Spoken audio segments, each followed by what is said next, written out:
I would say that that's one good comparison.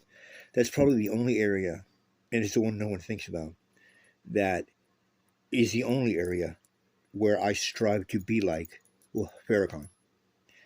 And that's with something that he says, he loves it. Like he's talking about having sex or something. I'm serious. And I do too. But yet I hate the word because everyone says it or it's been used against me. It's been used against anyone. I say it a lot, but it's just so played out now. But the actual concept of it, which I think he, like me, doesn't think it's words, doesn't think it's something someone says, doesn't even think it's something written. Sometimes, and you can tell when you're reading it.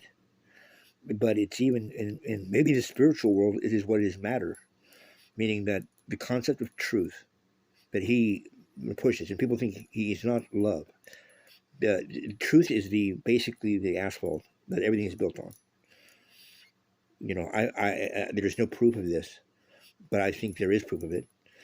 That what does it say in the beginning of the Bible? In the beginning, there was the Word.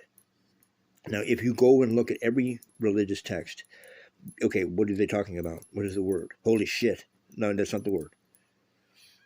But you said it was, so that's the truth, right? So being pure, unfiltered speech, and we don't live in a society that welcomes that at all. And I'm saying I don't want to hear it from them, and they don't want to hear it from me. I understand that. That's something we have to all live with. But we are not going to be streamlined human beings or to get any advancement, probably more so than you'll ever get with cheating, like, with technology and AI and all that, which is what I think is kind of going on. AI, see, I can see with the generation behind us, this is where they're cutting back on prescriptions and all that. It's kind of creepy. These kids are not actually robots where they're metal, but it's as if something else, some sort of, something is doing this, they're thinking for them. You know what I mean? And it's like going through a supercomputer so that things are like they can't make a mistake. It's like going to Disneyland and driving those cars. You realize, oh wait, I'm not really steering the car; it's already on a rail. Kind of ruins it a little bit for me from a third person point of view. But for them, I mean, whenever there's a school shooting, they're like shocked. They're like, something's gone wrong. We've gone off the tracks here. I thought our commanders told us that we were just, everything was going to be perfectly set. They don't have riots. Or if they do, they're staged. Oh, this is the riot part. Wait, the Ferguson thing? Oh, get ready, everyone. It's on the calendar. Like they seem to just know ahead of time. In other words, they just stay quiet, don't say anything. Don't reveal anything about yourself because the adults, they're going to get into a giant war of information. You have all the information you need. Your God is a computer. And I'm probably not kidding when I say that. That's always a problem, and it's not because of some hatred towards technology. I think I'm kind of a slut, to be honest with you, when it comes to technology. My generation is. I mean, technically, you could say, this is all your fault. And we said when we were born, we will take the blame. And we meant that as, we'll take the blame. And we're going to take the blame. But for what? We have no idea. It's 60 years away. But whatever happens, we'll take the blame. So Atari is going to create, basically a John Connor Terminator incident, and we will get blamed for it. They don't mention us otherwise. But, quietly, it's our fault. I mean, the sociologists already say, these bastards didn't vote during the election of Trump. That we didn't have an election. The psychics said they weren't going to have an election. We thought it was the end of the world. That's what they all said. Everyone was like, oh my God, like in 2014 and 2015. They didn't even reveal their names. They're all like, during the day, they're like school teachers and shit. But they're all like the government psychics. What do you guys see for the president of 2016? And how terrifying that the majority of the people, psychics, that can see into the future, these future seers, that can find lost airplanes, if they all concentrate hard enough, and they have. The majority of them said that they did not see an election, that we were not going to have an election. Immediately, everyone goes, "Oh my God, I knew it! We're going to be dead." And I never thought about it after that. And then when you look back, I see what they're saying. Then I thought, oh, well, like he's saying happened with Biden, happened with him. Like keep in mind, he had plans for the next night. He was going to a boxing match, and YouTube would have been flooded with videos talking shit. Like liberals we didn't even want, or Gen X liberals. That's what I was very glad that Evangelist said. He said it. He called it first.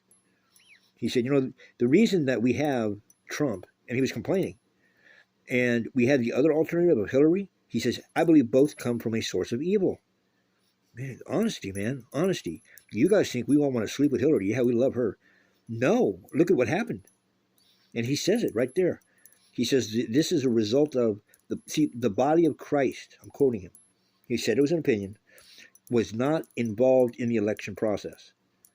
Now, when you say you're not involved in the election process, it seems hypocritical because for the first time in history, they don't tell you this, Generation X, that demographic, was responsible for getting Obama in office. So we're hated by our, the white guys in Generation X are hated by their parents because you got that nigga in office. That's what they're saying. I mean, I'm just assuming. So it's payback time. But what happens in payback time? What? We didn't vote. 40% of the people who could vote didn't vote. I guarantee you that 40% are almost all between the ages of 40 and 60. And Trump knew that.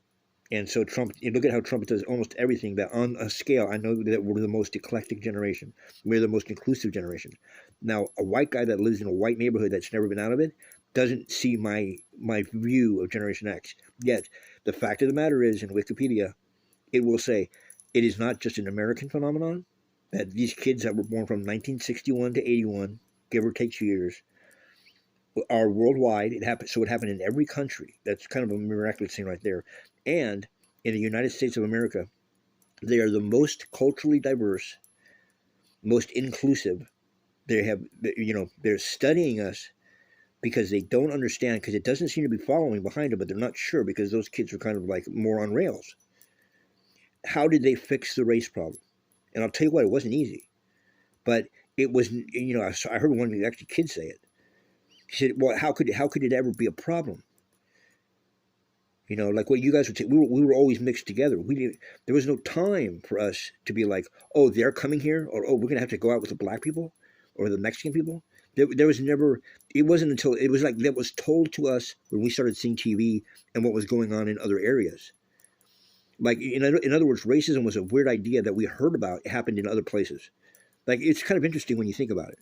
If you were 17 and living in California, let's say in 1990, okay, and you knew the culture of 1990 in California, and you said, hey, the guys are all going to take a road trip. And you say, all right, let's go on a road trip. I thought this was very fascinating.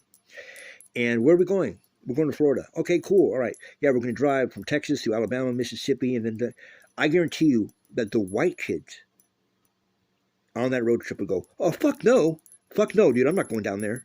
Why would we say that? That's very interesting. I always use that as a comparison when, you get some of these guys who are really the last people to say it. They go, oh no, there's still massive racism. Like, oh, white people are racist and this and that. They don't really give any props to even their own race within Gen X. And that's like Ice Cube and those guys. They're dissing them now. They're trying to steal from them. I saw that Everlast interview, and that's a black show, and I mean a black show. I don't mean like the Reverend Al Sharpton.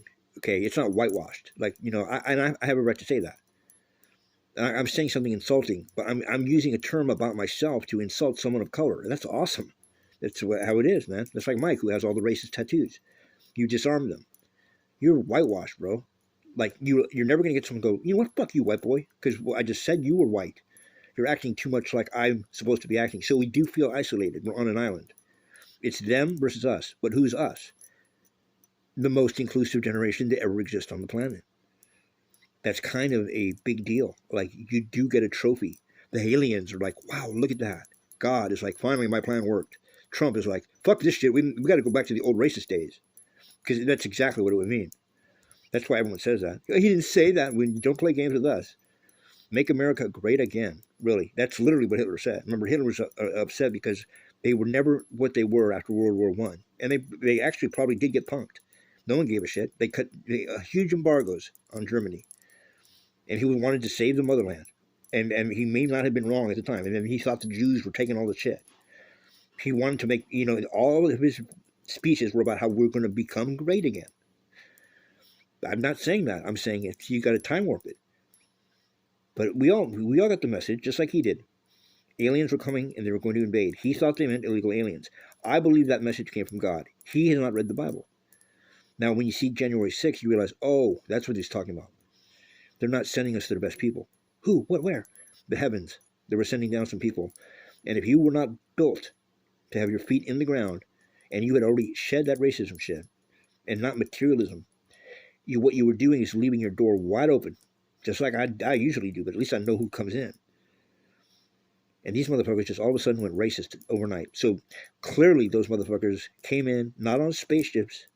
No, they snuck in and then they jumped into these bodies of registered voters and even a guy who was not even going to be a Republican, a rich Democrat from New York State, which is where Hillary went. Why? Because she had to be a Democrat.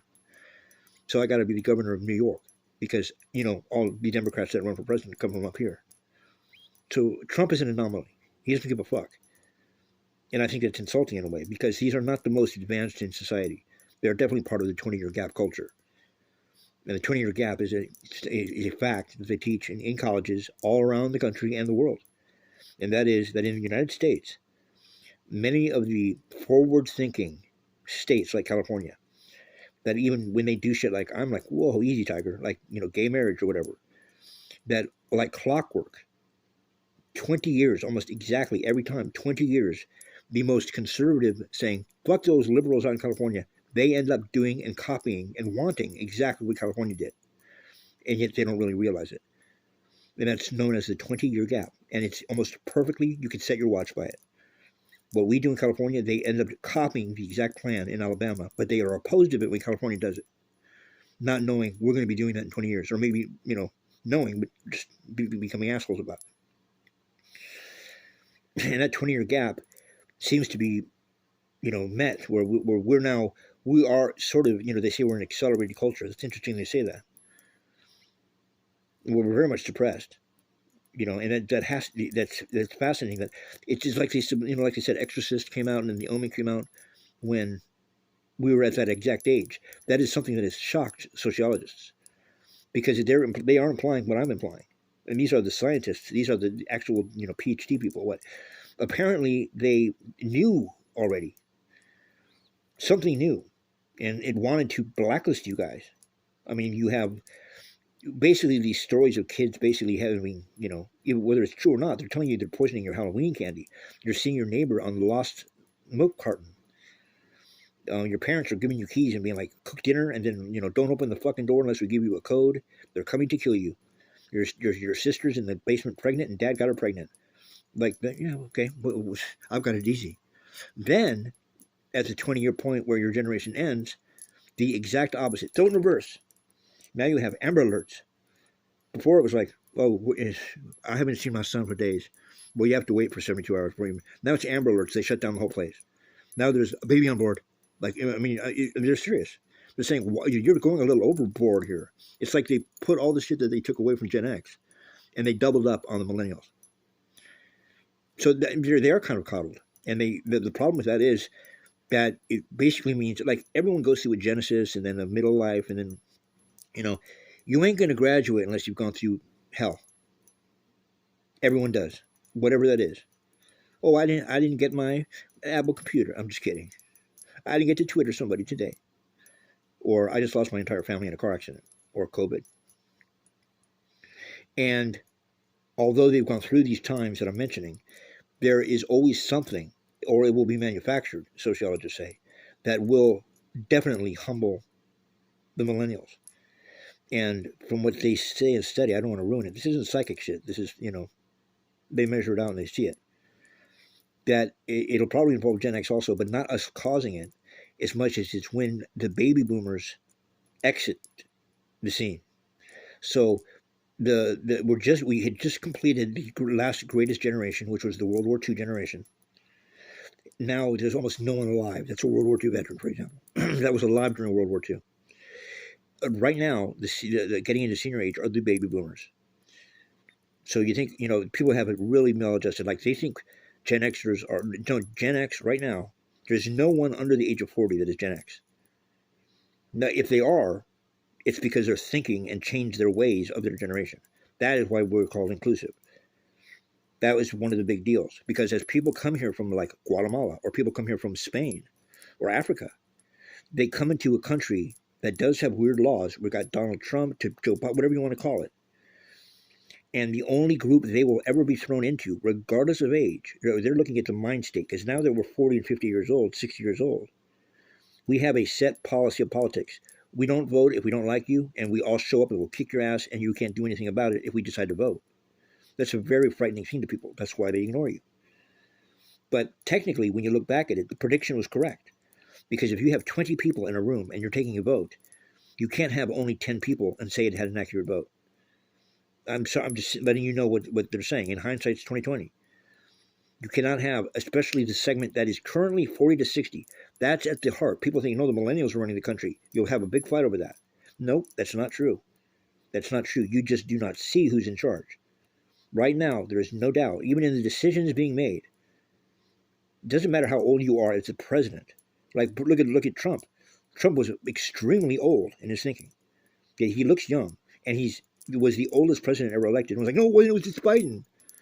See, because you're looking at it the wrong way, homie. You're looking at it the wrong way. I mean, let's be honest here. Are you conservative-minded or liberal-minded? Biden is a free spirit. Biden lost his wife and a kid when he was 29 in the Senate. He's got so much goddamn experience, it's ridiculous. The way you clown him and his kid, like, so what, dude? So what? I don't give a fuck if he's shooting heroin and fucking chicks in the ass. You don't talk shit about that guy. That guy's been through more shit than Trump. Trump cannot relate to anybody. What makes you think that a guy who trademarks the term "you're fucking fired" is someone you want to leave this country? You're crazy, dude. If that doesn't bring out the whole, like, you guys are controlled by some alien shit. And that's the whole plan. You know, I've been to the enemy side, as you would put it. They love it. They love Trump. He is going to destroy America because there's too many people in this country that are never going to be or are opposed to the alien ideology of Trump, that we're ever going to go back to that. But some people wish that could happen. So he's like their messiah. And the two going against each other, which will mainly be whites, will then shut them down, bring them down, and guess who's going to pick up the pieces? That's right, the other races. That was always the plan. That's the way it works. It's natural. Can't stop it. So just like black on black crimes happen in the gang, karma's coming like a bitch. What did that guy say today? He said, we're going to have to go to war. Really? We have to go to war now. Because the liberals got all these guns, right? We have to go to war over what? There's nothing wrong right now. We're not at war. We don't have COVID. There's nothing wrong in the country right now. And I talked to a neighbor just now talking about conservative. They're like, we're just not happy with what's going on right now. What are you talking about? What's going on?